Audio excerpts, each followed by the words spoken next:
इसवी सन 1676 साली दक्षिणेतील सत्ता अस्थिर असताना नायक, पाळेगार व सुलतानांच्या राजकारणात मराठ्यांचा भगवा ध्वज उंच फडकला. छत्रपती शिवाजी महाराजांची दूरदृष्टी, महाराज साहेब शहाजी महाराजांनी पेरलेले ते स्वप्न आणि व्यंकोजी राजांनी उभा केलेलं स्वराज्य यातून जन्माला आली मराठ्यांची दक्षिणेतील राजधानी तंजावर. ही फक्त सत्ता नव्हती, ही होती संस्कृतीची राजधानी. मराठी भाषा, संगीत, नृत्य, साहित्य जे आजही तिथे जपले जातात. विज्ञान, गणित व श्रद्धेचा अद्भुत चमत्कार म्हणजे श्री बृहदेश्वर मंदिर. ही भूमी दक्षिण भारतातीलच नव्हे तर मराठ्यांच्या पराक्रमाने निर्माण झालेली एक नवीन राजधानी, मराठ्यांची दक्षिणेतील राजधानी तंजावर.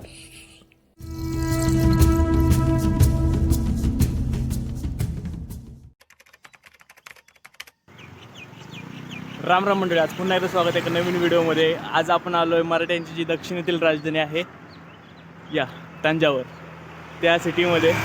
काल आपण संध्याकाळी 6 वाजता रामेश्वरमधून बसलो ट्रेनने. तो ती ट्रेन संध्याकाळी 1च्या आसपास इथे तंजावरमध्ये आली. नंतर मी डॉर्मेंटरीमध्ये थांबलो. मग आता तुम्ही मागच्या बाजूला बघू शकताय, ते मागे गोपूर तुम्हाला दिसतं आहे. त्या गोपुराच्या मागच्या बाजूला जर तुम्ही बघितलं, वरती लाईट दिसते तुम्हाला, ती बृहदेश्वर मंदिराची लाईट आहे. जगातलं असं एकमेव मंदिर आहे की जे पूर्ण ग्रेनाईटने बनलेलं आहे. आता मॉर्निंग टेक घेण्यासाठी आलो होतो मी, बट मंदिराचं टायमिंग 6च आहे, त्यामुळे आता लगेच काही ते ओपन होणार नाही आहे. टेक बघू कसं घेता येईल.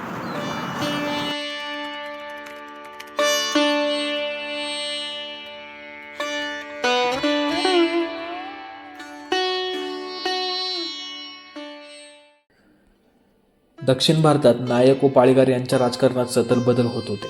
याच अस्थितेच्या काळामध्ये मदुराईच्या नायकाने तंजावरच्या राजा विजय राघवास याचा वध केला.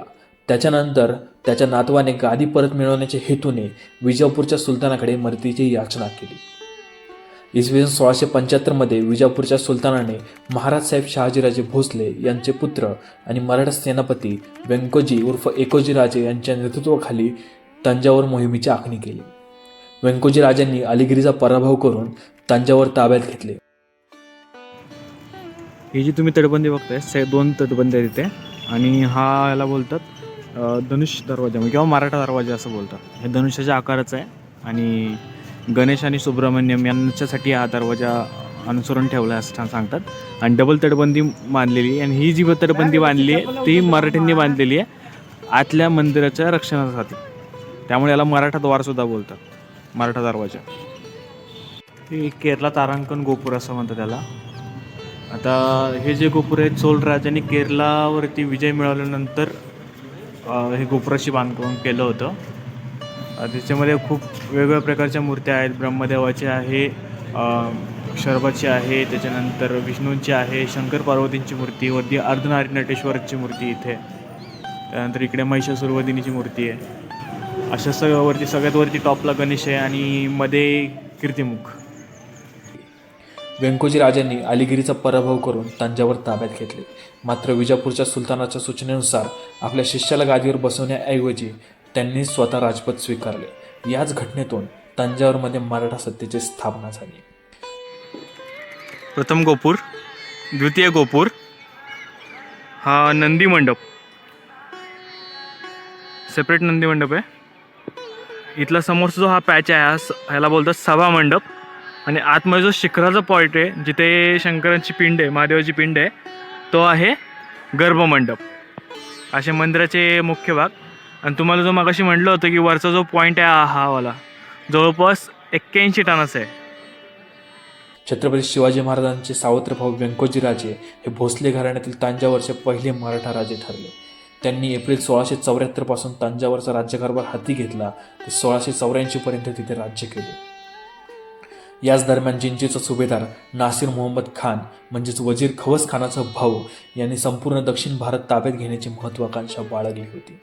याच पार्श्वभूमीवरती छत्रपती शिवाजी महाराजांनी व्यंकोजी राजांना पत्र लिहून हिंदू राजांना आणि मायकांना मदत करावी आणि नासिर खानाकडून जिंजी किल्ला पुन्हा ताब्यात घ्यावा असा सल्ला दिला.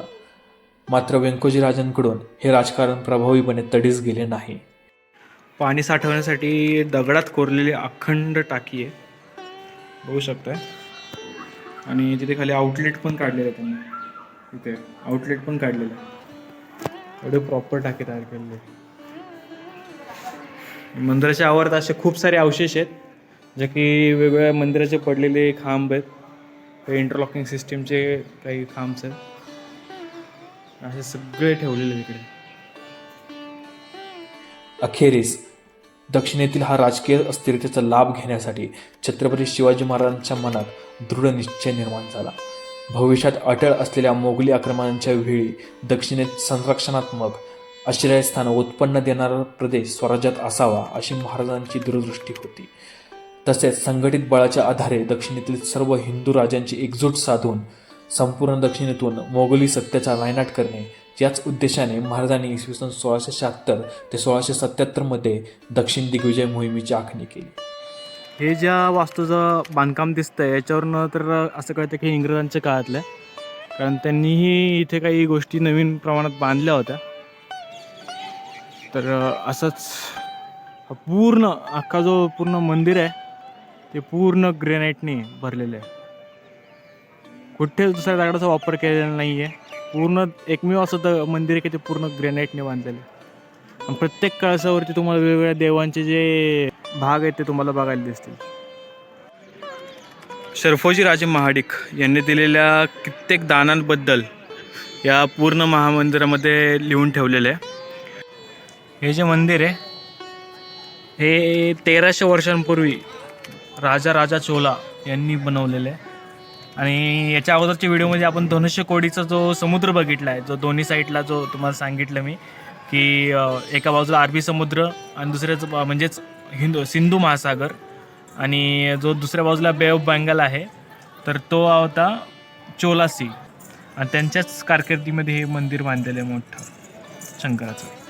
तुम्हाला मागाशी पण सांगितलं हा वरचा जो पॉईंट आहे तो 80 टनाचा आहे. आणि हा इथे ठेवण्यासाठी एक कथा सांगितली जाते की तुमच्यासाठी 6 किलोमीटरचा रॅम्प तयार केला होता मातीचा, आणि त्याला मग हत्ती घोड्यांनी ओढून त्याला वरतीपर्यंत आणलं 6 किलोमीटरच्या रॅम्पवरती असं पूर्ण, आणि मग त्यानंतर वरती ठेवण्यात आलं त्याला. महाराजांनी इसवी सन 1676 ते 1677 मध्ये दक्षिण दिग्विजय मोहिमेची आखणी केली. महाराज भागानगर, कालहस्ती, मद्रास व जिंजी किल्ला जिंकल्यानंतर वेल्लोरच्या शेरखानाचा बंदोबस्त करून छत्रपती शिवाजी महाराज व्यंकोजीराजांच्या भेटीसाठी तिरुमलवाडीस पोहोचले. महाराजांनी व्यंकोजीराजांच्या परोपरीने समजूत घालण्याचा प्रयत्न केला. आपली वडिलोपार्जित जमीन व मालमत्ता व संपूर्ण प्रदेशवरती अर्धा वाटा मागितला. सुमारे आठवड्याभराच्या वाटेघाटाच्या बोलणी सुरू असताना अचानकपणे व्यंकोजीराजे तांजावरस निघून गेले. तरीही महाराजांनी त्यांना समजवण्याचा शेवटचा प्रयत्न केला. उत्तरेकडील मुलूक पुन्हा ताब्यात घेतला आणि व्यंकोजीराजांच्या समुद्रीपणे त्यांच्यासोबत धोरण पत्करून तह केला. त्याच्यानंतर महाराज राजगडास परत निघाले.